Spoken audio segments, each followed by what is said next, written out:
Hello there guys, Grandpa Chris again. This is program number 2 with regards to the 2 books that I was asked to refurbish last week. Book 1, as you know. So book 1 is finished. I've spoken with Caroline on the phone and told her about the video, and she seems to be very pleased with it.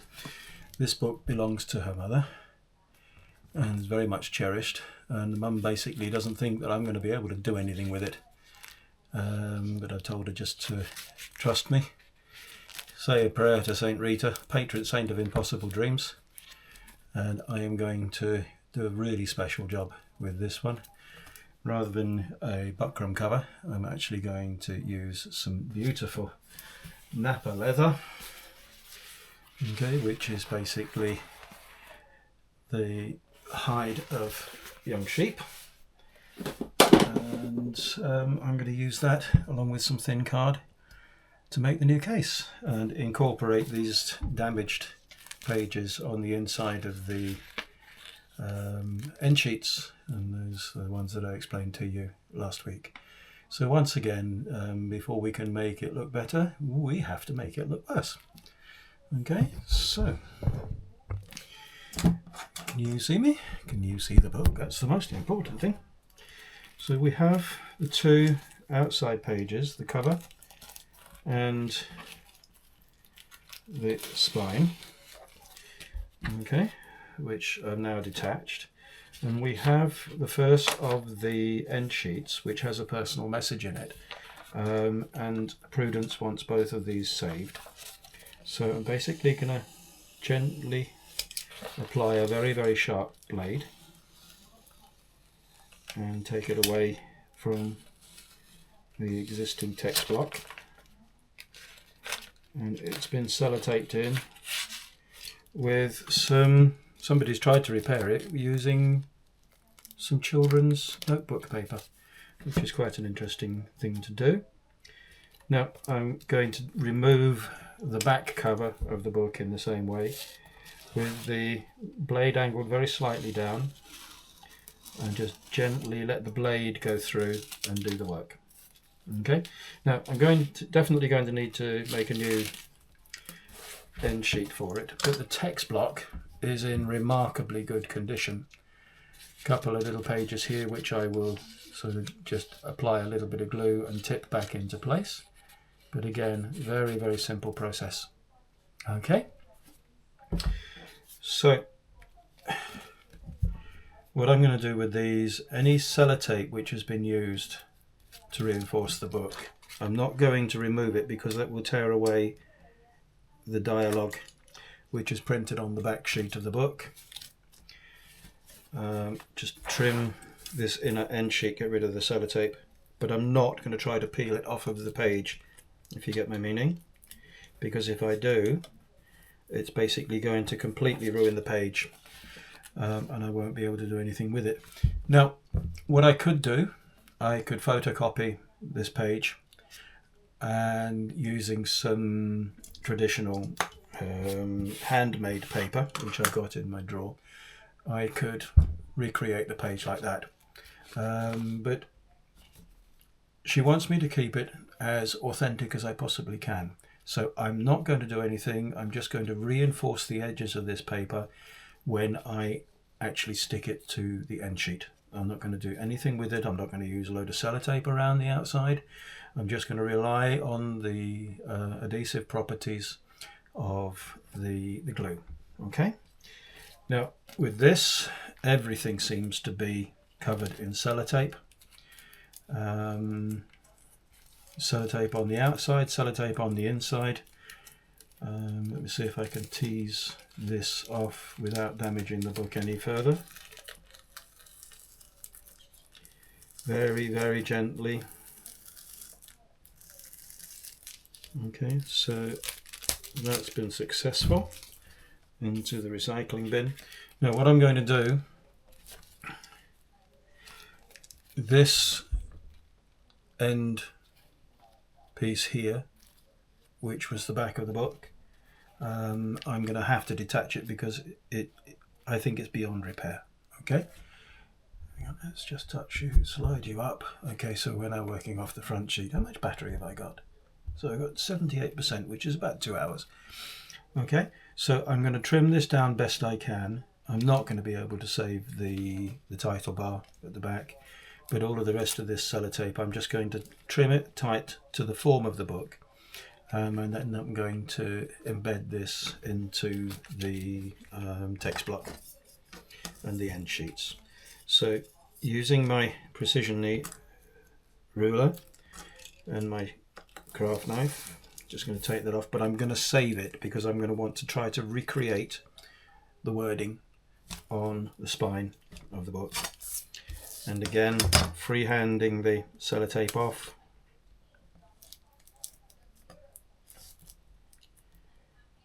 Being as steady as I can. There's no point in rushing these things. Okay, now I'm going to again adhere that onto the inside of the end sheets, and I'm going to put double end sheet in just to see if it is possible. I wonder what will happen if I do this. Oh yes, just be gentle, Chris, and we'll trim that there, because if I take it any further I'm going to lose that piece of the dialogue. So pick up all of these little scraps.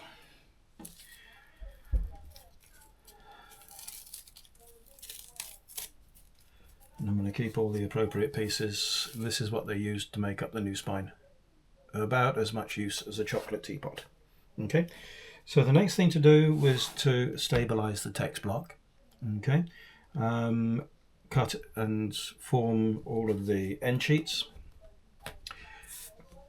Once I've made the end sheets, then I will adhere them to the book and I will embed these into it, and then the long process is going to be making the new cover.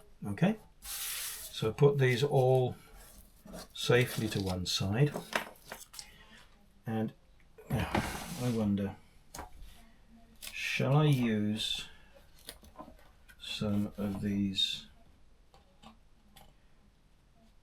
a little bit thick?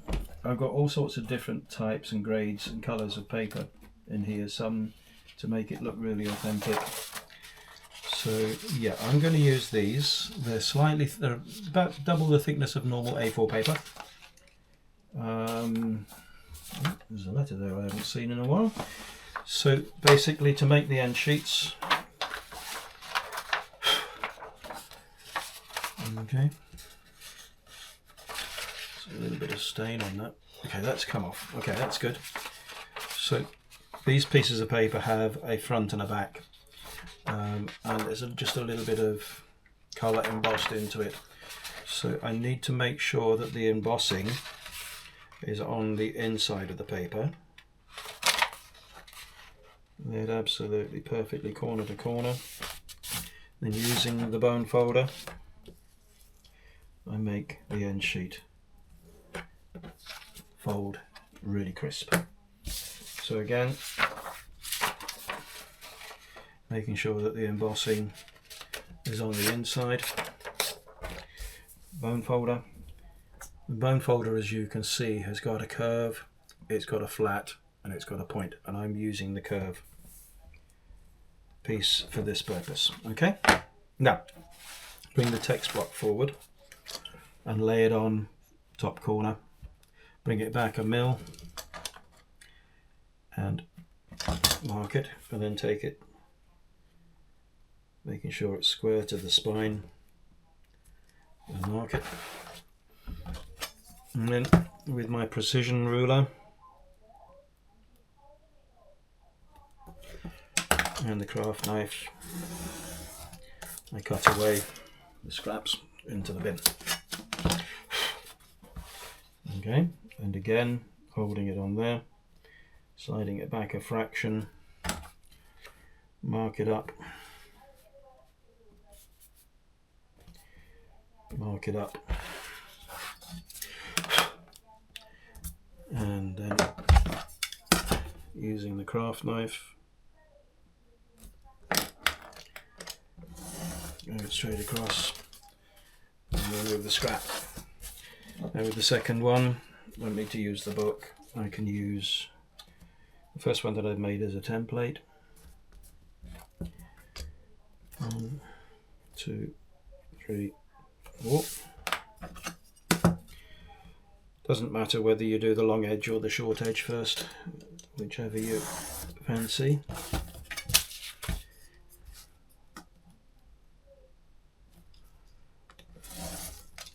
Okay,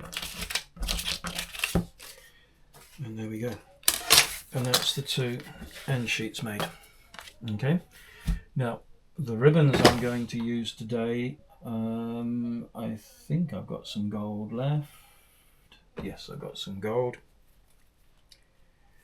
Okay, and using the sharp scissors I give myself a straight edge to start with, and then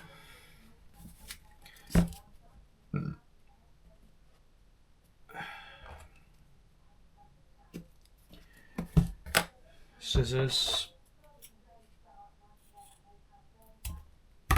and I use that one as a template again.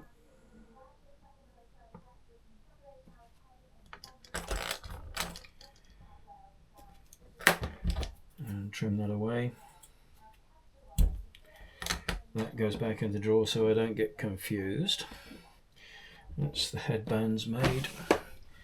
The ribbon I'm going to put in a gold, and I think I'll put in a nice red. Yeah, I'll put in a red. And what I do, I take 2 inches above and 2 inches below and cut, and then using this as a template,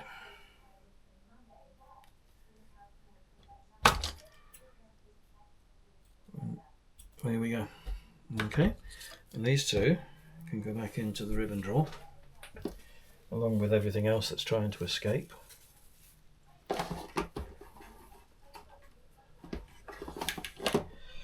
So that's those ready. Now what I need to do, just a little bit of loose there, I need to create my spine. Okay, so once again, using the book as a template, I'm coming in by 1/2 centimetre, and I'll mark in 1/2 centimetre. The cutting board that I have has got 1/2 centimetre squares on it with long straights. Using my long ruler and the lines on the board, I find my marks, and down we go. And that is what I need for my spine. The last thing we need is the mole.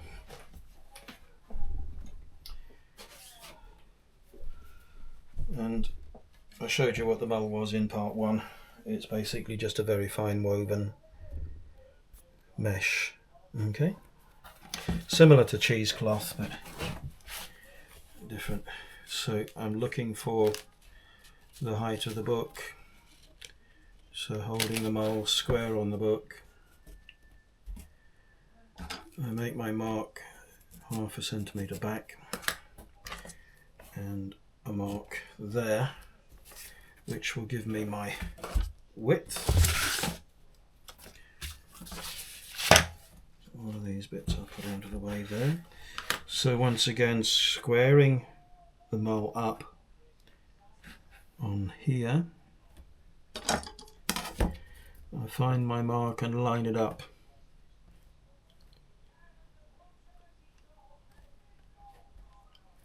Line to line,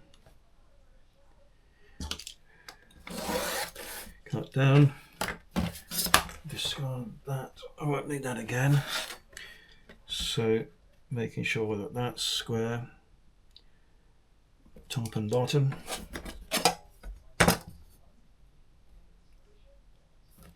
And that is the preparation for stabilizing the text block done. Simple. Mango and orange. honestly. I'll add the whiskey to it later on tonight when it's dark. Now comes the time when I want to tip in my end sheets and replace the separated pages. So, flat artist brush, very thin, flat end. My EVA fast drying glue, purchased from Shepherd's in Pimlico in East London. And I pointed out to you that there were several loose pages.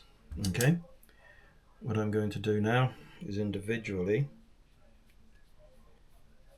tip them back in.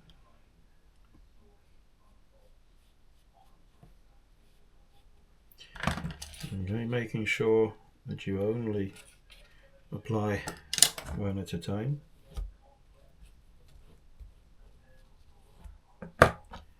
And again.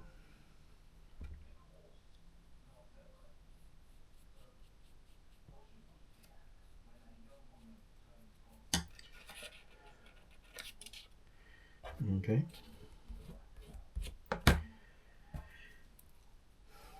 I did a book a couple of months ago where it's 570 pages and there were only 2 blocks of pages within there with more than 20 attached. The rest of them all had to be individually reattached, and that tipping process took me just over 4 hours.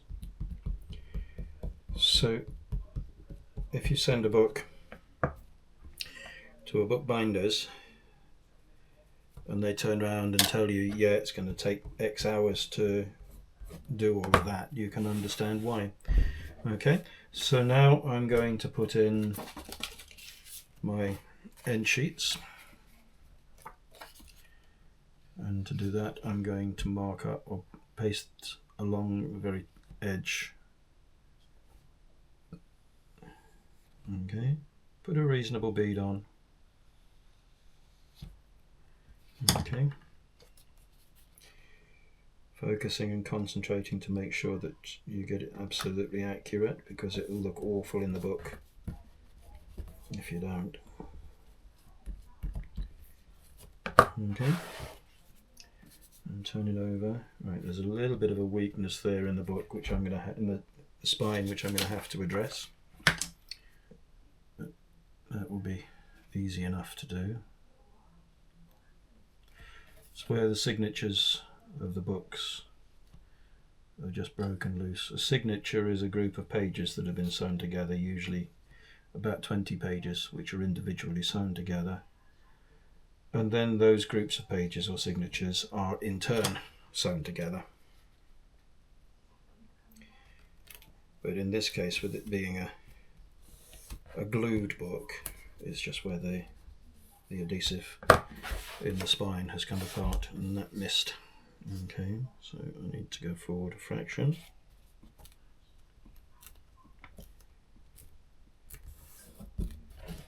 Okay, so yeah, there's a little crack in the spine there, which just by pasting a little bit along the line there, that will seep in. And again at the back here, a little bit of paste in there, and then squeeze it back together again, and that will do the job. It's all going to get quite heavily pasted and clamped in a minute anyway. Okay, so I need to know which is the top of the book. So that's the top. Okay.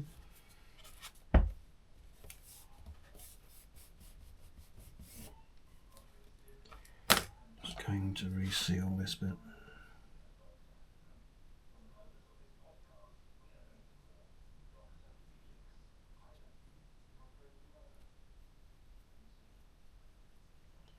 With that, through capillary action, will soak itself into the gap and adhere the pages. So, time to get the clamp out. Okay, let's put the clock back up there. I didn't mean to bring that down, actually. Don't need that for a few minutes. Don't need the scissors for a few minutes. Do need the glue. Don't need the pencil. Okay, so let's get the clamp.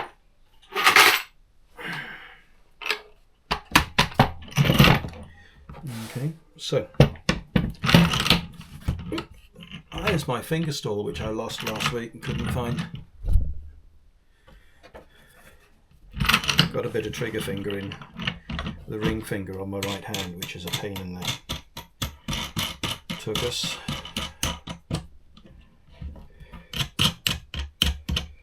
So I bend my ring finger on my right hand,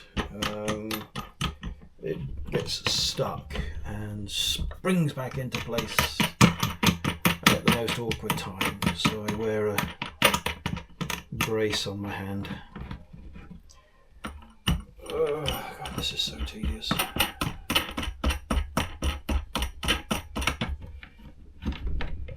let's just get the tamping hammer and straighten things out.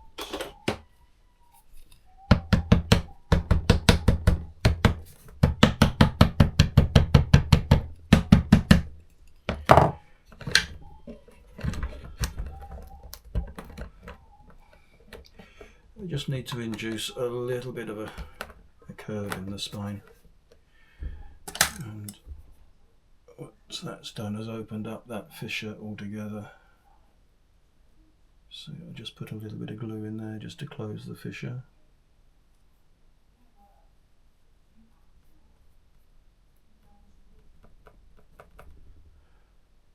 So that's all going to get quite heavily glued once the mull is in place anyway.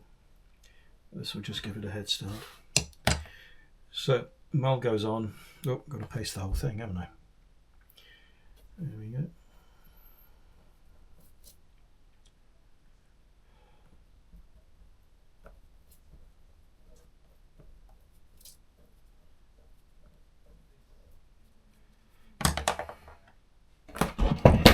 Not happy with that, so I'm going to feed the book in a little bit more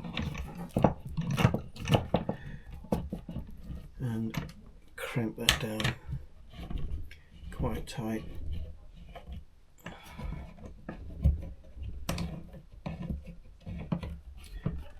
Okay, so that's closed it off. Now I can place my mull.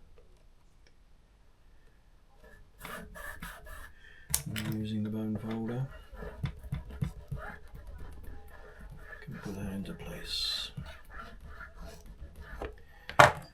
And then some more.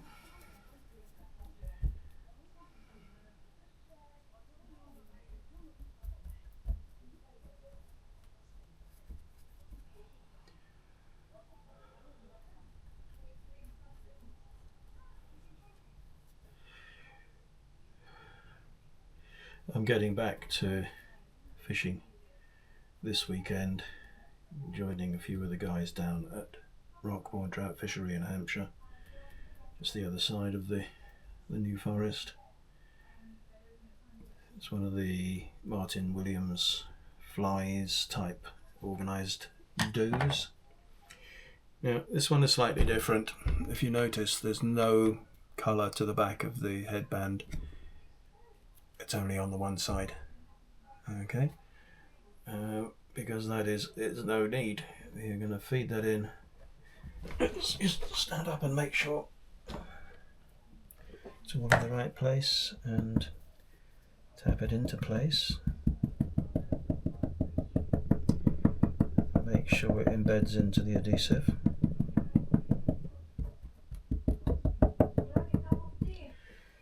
Yes, please.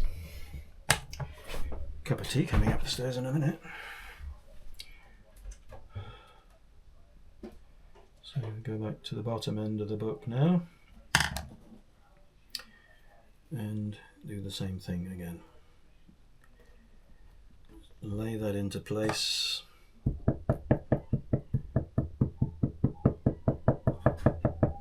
Just tap it in. Lovely.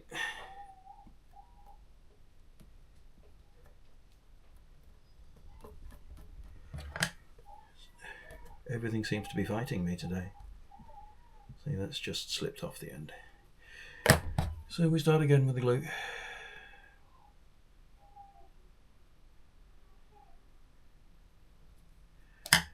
And we lay it into place. Rather than tap it in, I'm just going to push it in with my nails. Okay, so you know what I've done wrong? I forgot to put the ribbons in. So we add a little bit of glue. We'll put the red one towards the back of the book and the gold one towards the front of the book. And then Prudence has got something that will help her to do the divide. Extra glue, and brush it down the back, because we're building up layers of glue here to reinforce the mole and its connection with the spine of the text block. So we put our headband back into place.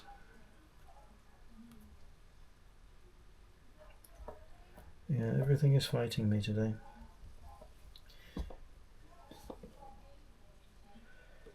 A bit of glue across the top, and that will suck in and create a bond. Because the next bit is to actually put the paper spine in.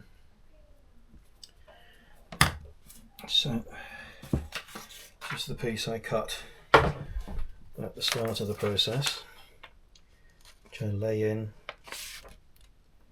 making sure that I get it absolutely perfectly sighted. Bone folder, press it in firmly and ease it towards the outside edges. Just put a little bit of fold in there. Don't need the tamping hammer anymore, don't need the drawer open, do need some light juice.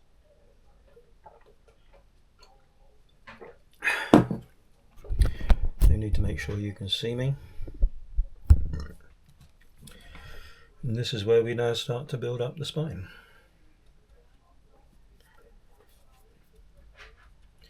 So you saw all of this in the first book.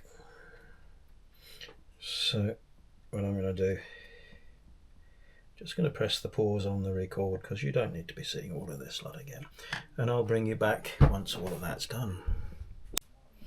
Okay, so I've finished with creating the spine now. So we get the headbands in, we have the ribbons in, we have the spine, and we have the mole hinges all complete.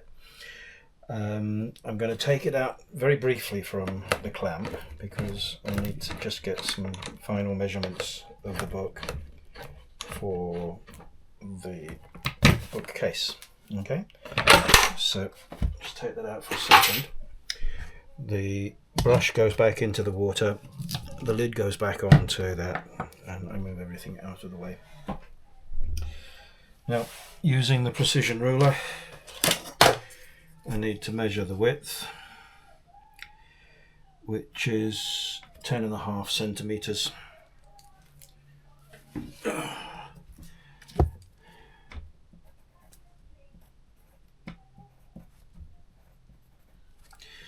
The height, which is 173 mil.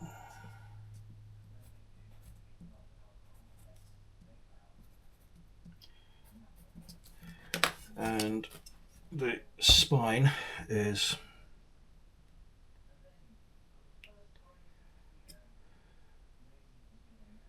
34 mil.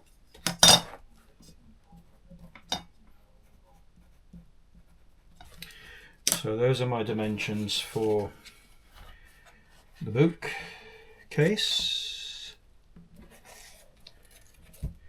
and now that can go into bookcase, where it will sit for a couple of hours. Just close everything off.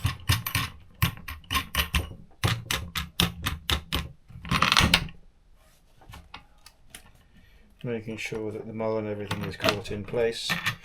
It needs to be clamped quite tight because of those fissures in the existing spine.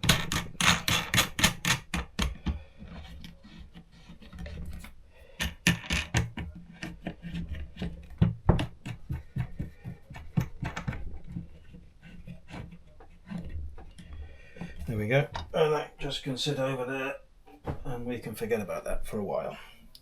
Now, my book board, the actual cover, I have commandeered the case of an artist's sketch pad.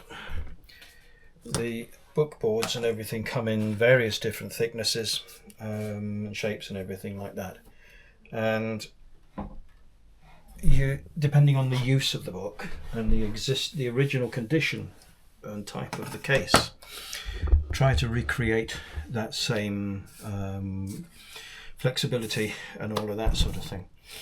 And in this case, because I'm going to be using the Nappa Leather, and because they want to be able to open the bookcase, the book itself, without it being too rigid, this thickness of card, which is about 4 times the thickness of a normal piece of paper, will do very, very nicely. So on here I need to make my measurements. I know that the case is square. I've put it onto my board.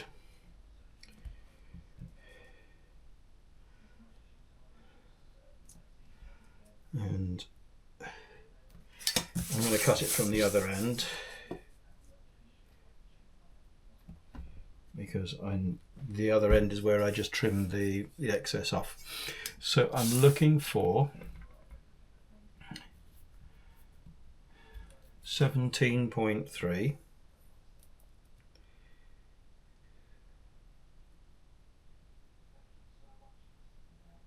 and I'm going to add 2 mil to make it 17.5, because I want the book case just to protect the text block with a little bit of a lip. So using my long ruler, can you see? Now that I'm sitting down, I can twist you down a bit, can't I? That's better. Find my marks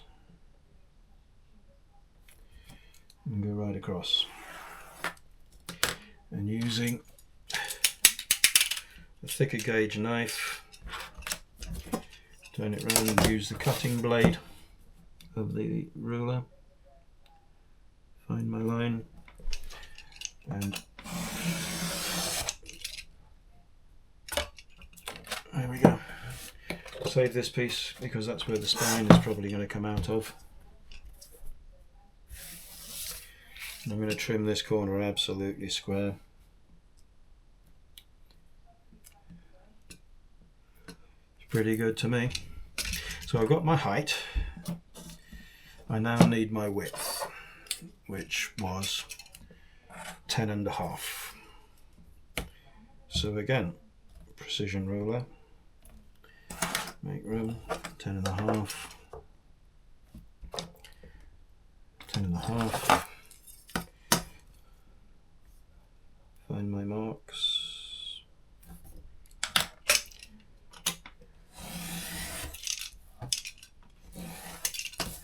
Okay, I'm going to make 2 of those.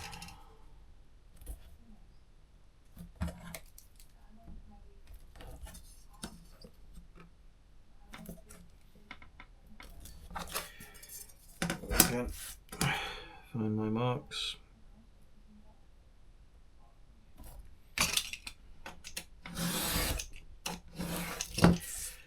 Okay, now spine I need 34. Now I don't add any extra to the spine because we've still got to take into consideration the hinges. Okay.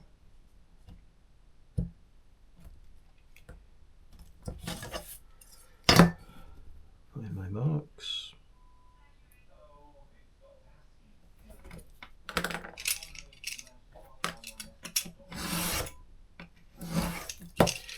And that's my spine, and the excess I will keep for the next job I have with a fine spine. Okay. Oh, God, I hate this. We've got some guests coming in a couple of weeks, so I've had to change the layout of the room, and it's made everything smaller. And I keep tripping over a drawer which keeps opening itself out. So, oh, by the way, my beautiful wife has just bought this upstairs for me.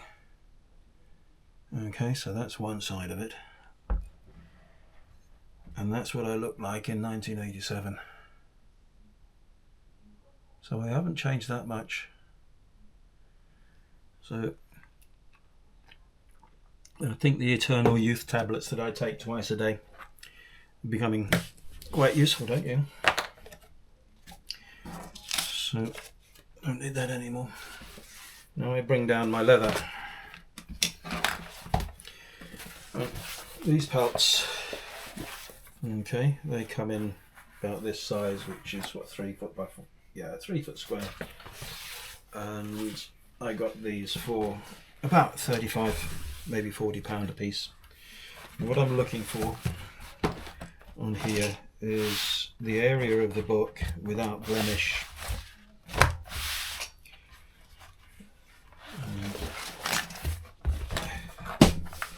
There is a grain to this as well, so you've got a little cut in the middle of it there, and you've got a little cut there, so it looks like I'm going to be using this bottom corner here. Okay, so once you've found your pure area, you lay it down. And before you do any cutting, okay, you find an area, and you're going to be generating a single straight line to start with, incorporating as much of the leather as you can and creating as the least wastage as you can.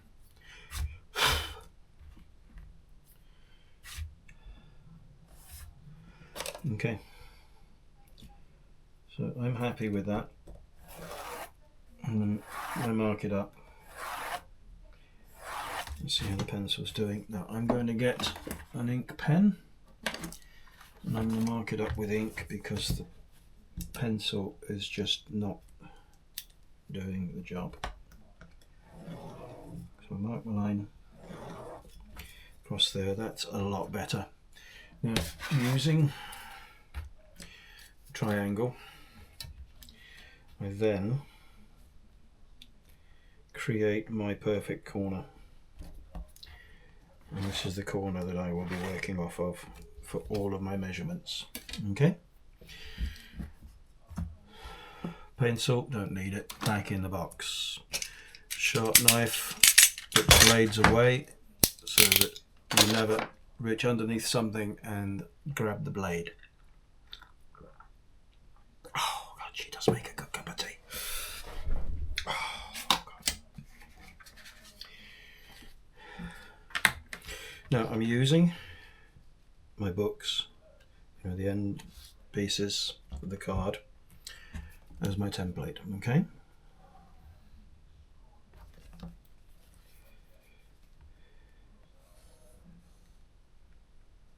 Okay, so that's one. And then you saw me with the last book giving a 6mm hinge. With this I extend it to 8 because of the texture of the leather. Okay, I need a slightly bigger hinge. So I go up to 8mm, and then with my ruler precise, and then I need my spine.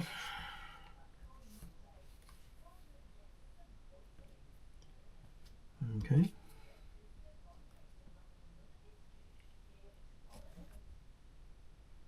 There we go.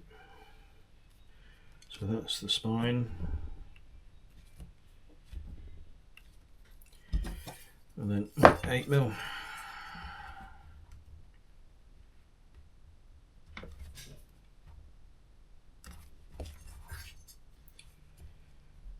Right, 8mm. And there we go.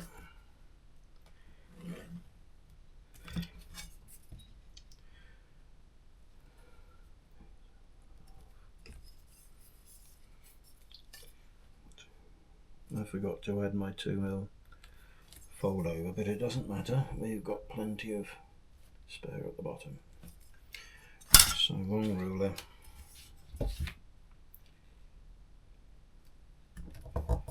And straight across we go.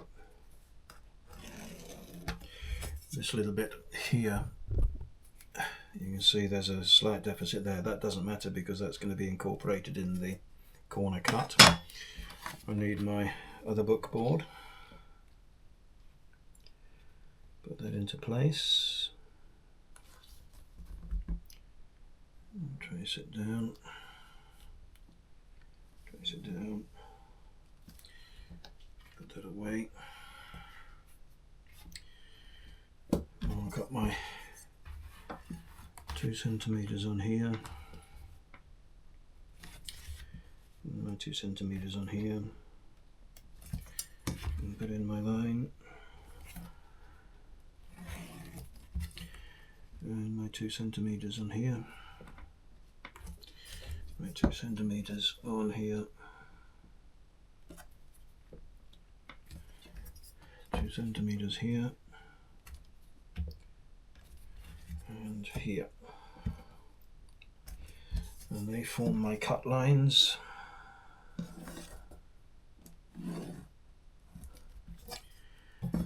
Long ruler.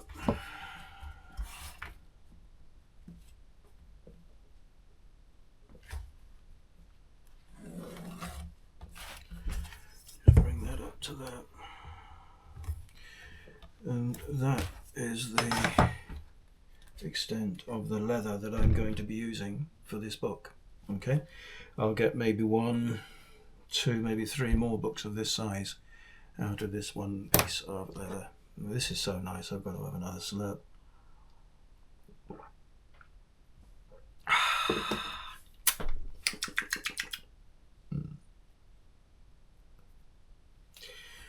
So I'm going to do my long cut first. Pushing down hard. Pencil out the way.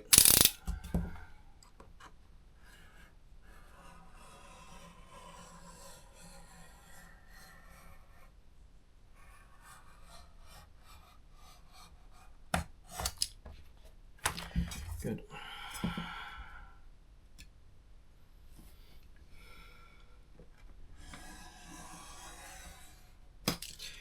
I'm going to pull my piece away.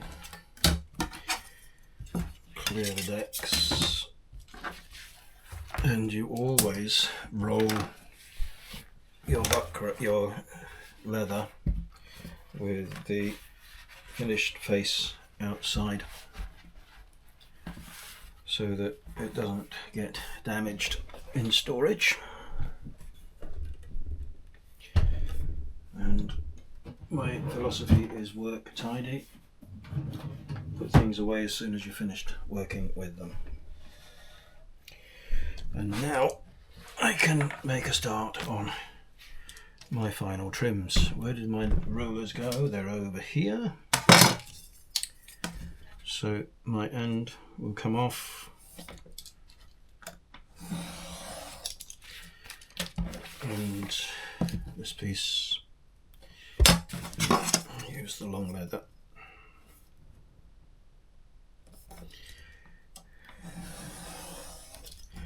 There's nothing I can do with that. With this piece I might be able to make a little pouch or something like that, but we'll have a look at that at a later date. Now, I could just use this as it is, okay? But as a process, power lead's just fallen off. Oh dear. We might have to edit this little bit out. But I just pulled it all off and I don't want to risk anything going wrong. Now,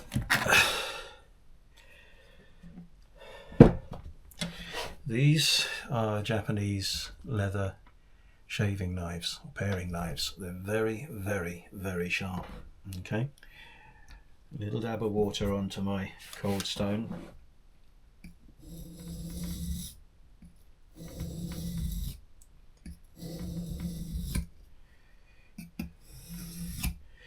And that should be all it needs.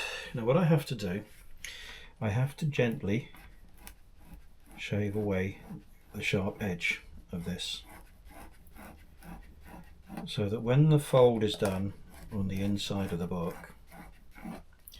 there's not a great big lip. Okay, you want the fold to look nice and neat.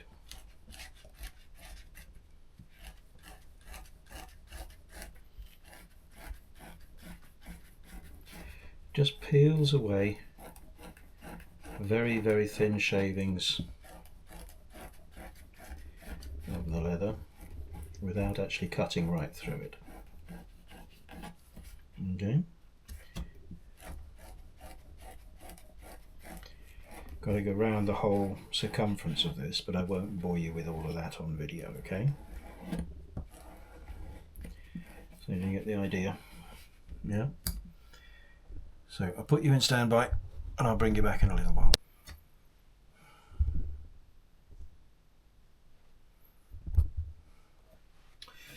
Okay, so it's what, about 15 minutes later, and I've got the shaving process finished. And what you usually end up with is a pile of leather shavings such as that, and this has all been thinned out by about 50%. So the leather shavings, of course, go straight into the bin.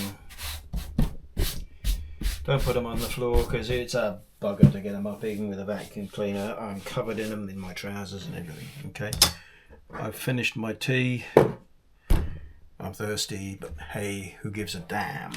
Now, just to make sure that I've got what I need as far as size is concerned, put these back in, put that in there. Now we could go and get the text block and stick it in, but I'm more than confident with my measurements. Okay, so I'm going to go ahead and I'm going to glue the book boards to the leather. You remember the other day in the first part of this video I had the wax paper onto which I put my project. Okay, and it's exactly the same process with this.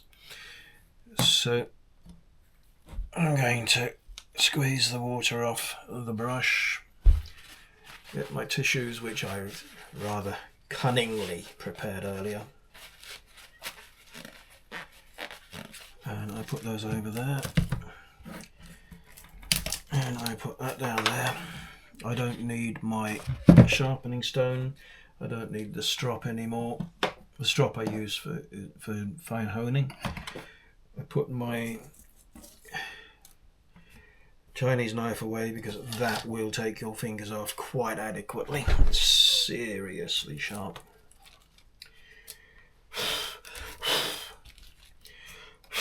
Now, it's really important to make sure that you have got rid of all of the shavings from your project area, otherwise you will end up with lumps all over the place. So EVA ball brush into the corners, and again working away from the spine, because if you work towards yourself, all it will do is rock up the leather and it won't be particularly easy completing your project. So always making sure you've got a good coverage, because this leather will really soak up a lot of the adhesive very, very rapidly. Focus on your corners and your edges. Okay, so that bit's ready, and I make sure that I am corner to corner, and then I go and with my bone folder I can press down really hard, knowing that that is in the right place. Turn over using the rounded portion of the bone folder. Just push that in, making sure that you've got all your air bubbles out. I like to always make sure I'm working from the same end and I'm not crossing over. Okay.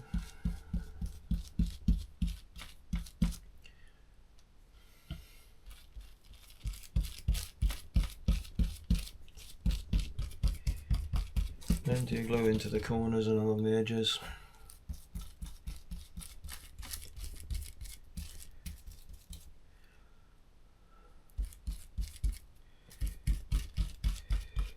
This buckram leather has been sat in my drawer for probably 2 years, waiting for this book to come along.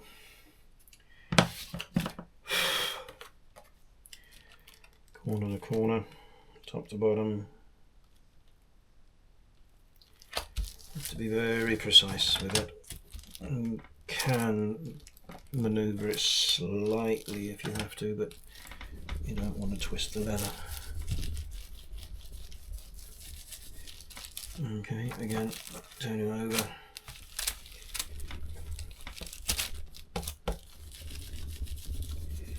Making sure you've got all your air bubbles out. And turn it back. And then the last bit to do is the spine. And then you can put plenty in. Make sure you've got your corners.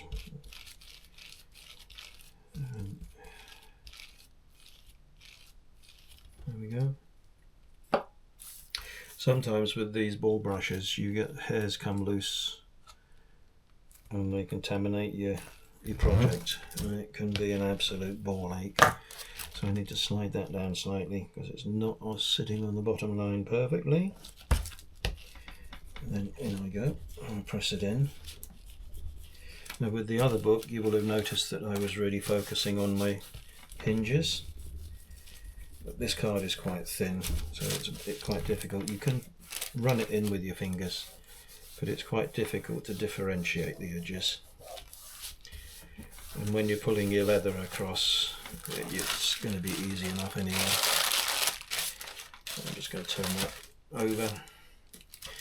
Now this is where the tricky bit comes along, because I've got to cut the corners in such a way that I guarantee an absolutely perfect fold. Okay, so I make room for myself, I get everything out of the way. Oop, nearly poured the water all over the floor. That would have been embarrassing. I'm not going to use the ball brush again for the time being. So trying to engineer 45-degree angle.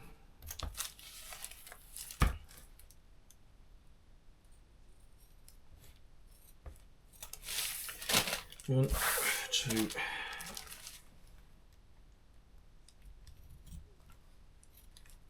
3. Oh, nearly cut my finger there. That wouldn't have been very clever, would it?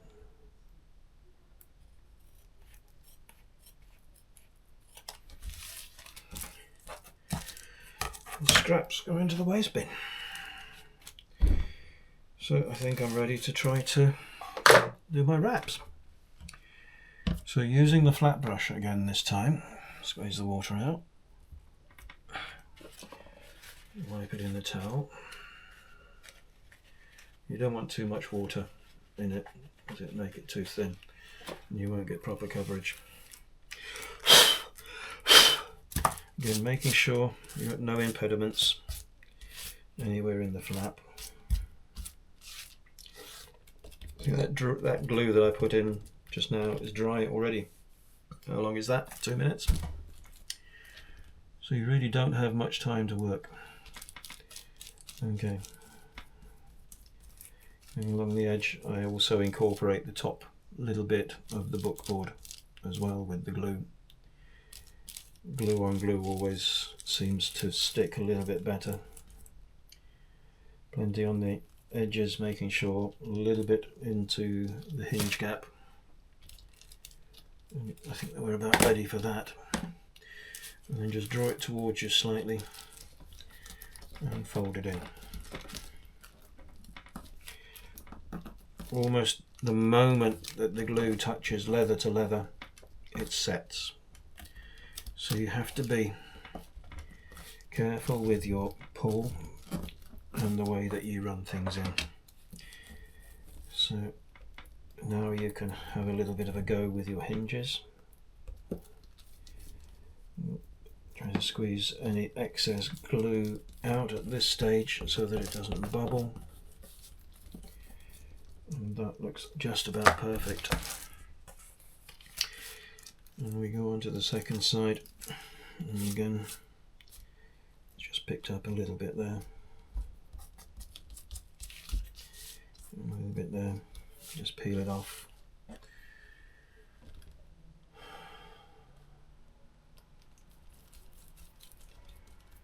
Oh, ambulance going past. Blue lights on, no siren.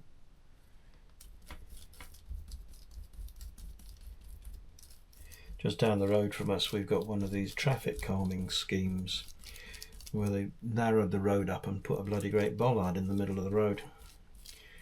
And the dustmen and the emergency services are about the only ones allowed to use it. It can be a right pain. It means if I'm going north of my house, I've got to drive through the middle of town, and that can put 15-20 minutes on my journey. It's an extra mile in each direction, and if you do that during the rush hour, as I said, it can put a lot of time on.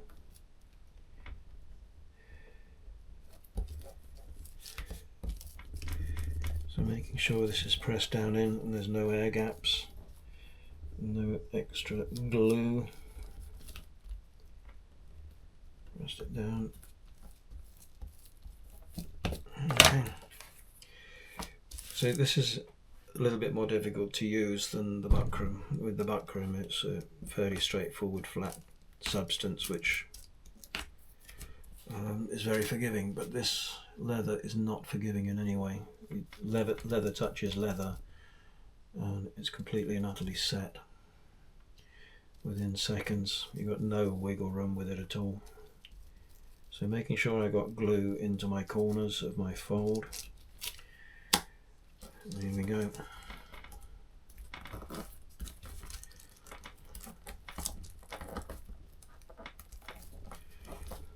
So get this one in, making sure, and then I can start bedding in the rest of the fold. And that is just about perfect. One fold at a time, just to bed it all in.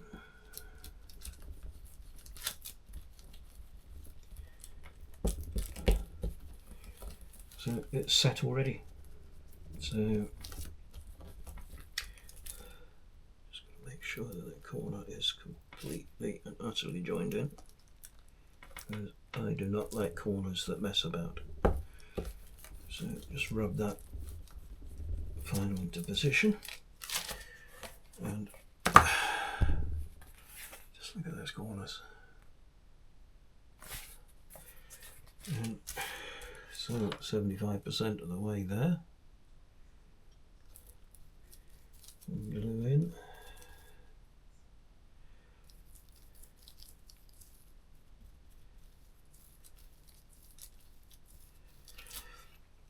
Okay, so here we go, the last one.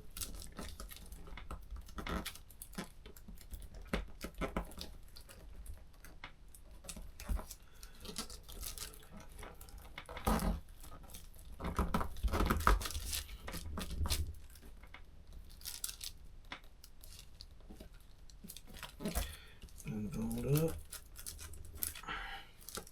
This one's playing silly buggers with me. There's always one. So just hold it down with my finger and then just spread the rest in. Pinch it into place.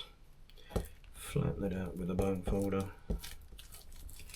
And we're just about there. It's just about perfect. It almost looks like I know what I'm doing.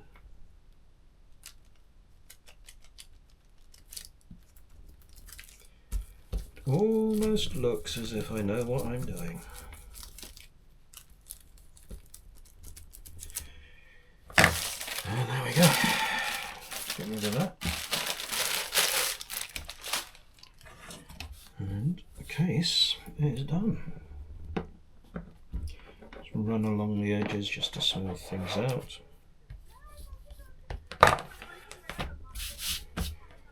And there we go.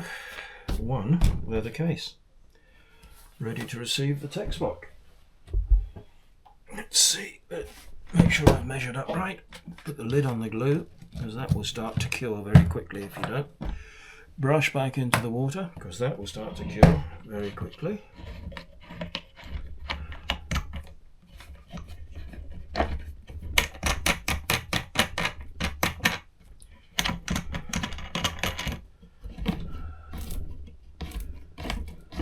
So I started this at 2 o'clock. It's just showing 3 o'clock now.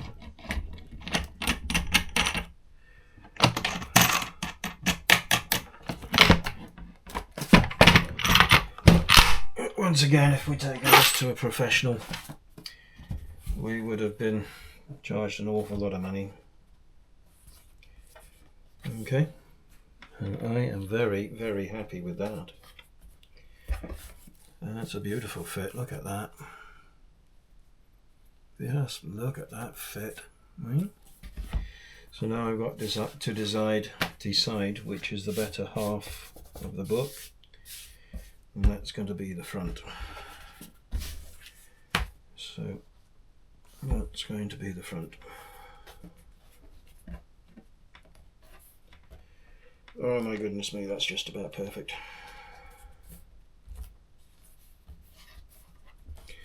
That's just about perfect. I think that Prudence is going to be a very happy girl.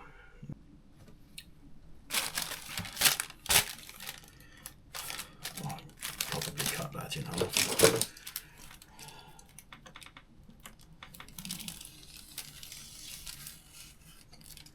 So, as with the one we did the other day, we're going to rejoin or join the text block to the case. I've put some waxed paper. Let's use the ball brush, it'll be quicker. I've put some waxed paper between the first page of the end sheet and the second page to stop the two from sticking together, and blowing away and removing any impediment. This is where the fun starts, because you've got to make sure that you are very, very accurate with your placement of the book. So you put some glue down, tap your mull into place,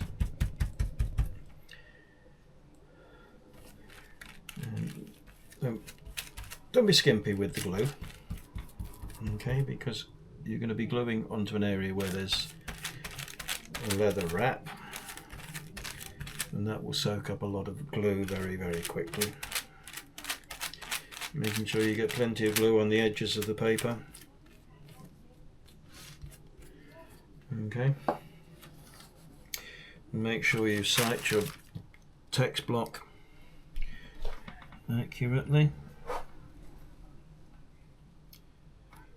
Make a fraction. Get out of the way, and then fold your book over. Turn your book upside down, go back to your end sheet, bone folder, and using the rounded edge, in you go, and making sure that you highlight your fold lines, it just looks better.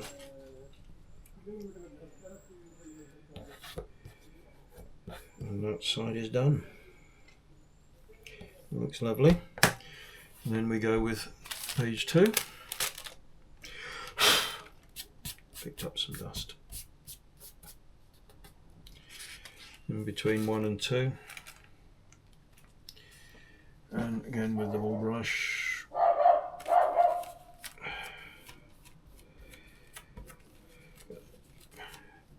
Two dogs having a bit of a conversation at the front there. A little Scotty dog and a frigging great big Alsatian type thing.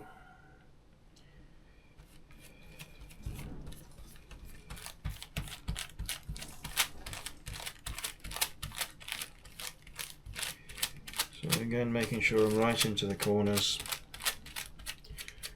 thoroughly covering the edges and the mull, and then fold over.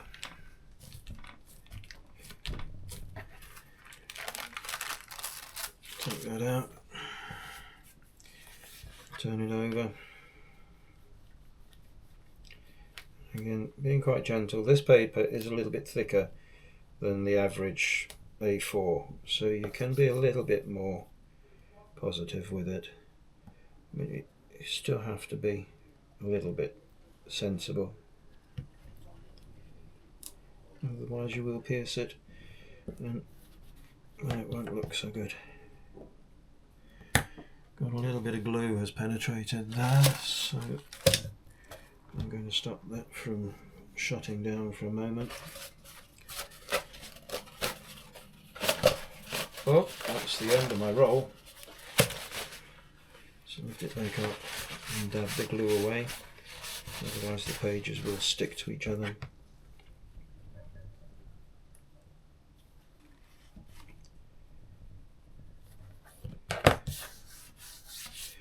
And there we have it. I'm done.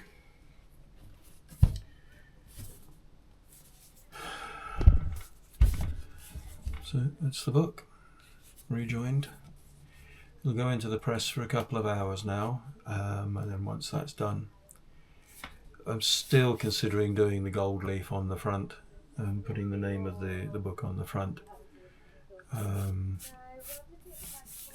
I'll check with Carolyn and with Prudence to see whether they want that done, bearing in mind the title is going to be going in there. Okay, so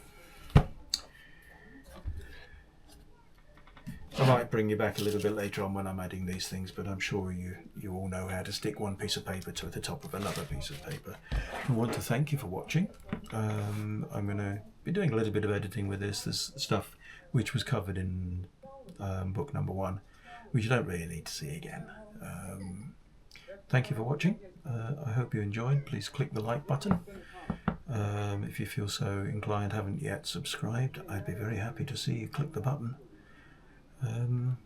So Saturday morning I'm off to Rockbourne, joining Andy Banting and Martin Williams and a number of the other guys, and we're going to try and catch a few decent trout to put on the table.